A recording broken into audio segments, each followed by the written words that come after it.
స్వామి వివేకానంద అంటారు, give me 100 energetic youth and I will transform the nation. మరి అంత శక్తివంతమైన యువత ఈరోజు ఏం చేస్తున్నారు? ఐపీఎల్, ఇండియన్ ప్రీమియర్ లీగులు చూస్తూ తమ యొక్క విలువైనటువంటి కాలాన్ని వృధా చేసుకుంటున్నారు. హాట్‌స్టార్ ఓపెన్ చేయడం, లైవ్ మ్యాచ్ చూస్తూ ఉండడం, గూగుల్ ఓపెన్ చేయడం, minute to minute live score check చేస్తుండడం.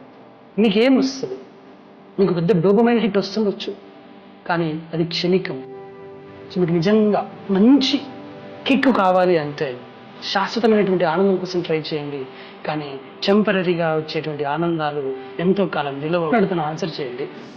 Abdul Kalam గారు కనుక మీలాగే హాట్‌స్టార్లో లైవ్ మ్యాచ్లు చూస్తూ తన యొక్క విలువైన కాలాన్ని వృధా చేసుకొని ఉండి ఉంటే మన దేశం ఒక మంచి రాష్ట్రపతిని కోల్పోయింది. డాక్టర్ బిఆర్ అంబేద్కర్ గారు కనుక గూగుల్లో లైవ్ స్కోర్ చెక్ చేస్తూ ఉండి ఉంటే ఈరోజు మన దేశం రాజ్యాంగాన్ని కోల్పోయింది. కాబట్టి my dear friends, please think about it. మీరు లైవ్ మ్యాచ్ చూడాల్సిన అవసరం ఏముంది? లైవ్ స్కోర్ చెక్ చేయాల్సిన అవసరం ఏముంది? రేపు మార్నింగ్ ఎలాగో దానికి సంబంధించినటువంటి న్యూస్ వస్తుంది కదా, లేదంటే ఎవరో ఒకరు చెప్తారు, మీరు అడగకపోయినా ఎవరో ఒకరు చెప్తారు, ఆ విధంగా మీరు తెలుసుకోవచ్చు. సో దానికోసం మీరు జస్ట్ ఒక డోపమైన్ హిట్ కోసం అలా చేయడం అనేది సబబు కాదు. అండ్ ఎంటర్టైన్మెంట్ అనేది ఉండాలి. ఓకే, సరే మేము చూస్తాము, మాకు చాలా ఎంటర్టైనింగ్ ఉంటుంది అంటే okay, entertainment is okay, but addiction is not allowed. Addiction is dangerous. That will kill you and that will spoil your life. కాబట్టి యూత్ మీరు ఏం చేయాలంటే, మీరు వాళ్ళ కోసం క్లాప్స్ కొట్టాల్సిన అవసరం లేదు. వాళ్ళ కోసం క్లాప్స్ కొడుతూ అలా కూర్చొని మీరు మీ సమయాన్ని వృధా చేసుకోవాల్సిన అవసరం లేదు.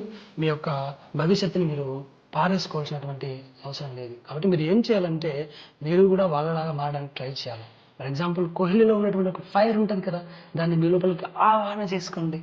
ధోనిలో ఉన్నటువంటి కూల్ కెప్టెన్సీ, మంచి నాయకుడికి ఎలా ఉండాలి, ఒక టీంని ఎలా లీడ్ చేయాలి కూల్గా, దాన్ని మీరు మీ లోపలికి పుణికి పుచ్చుకోండి. అలాగే సచిన్లో ఉన్నటువంటి ఒక దృఢ చిత్తం, అంటే ఒక బాలు తగిలి తన దవడకు దెబ్బ తగిలి రక్తం కారుతూ ఉంటే కూడా మై కేలుంగా అన్నటువంటి ఒక దృఢ చిత్తాన్ని అలవరుచుకోండి.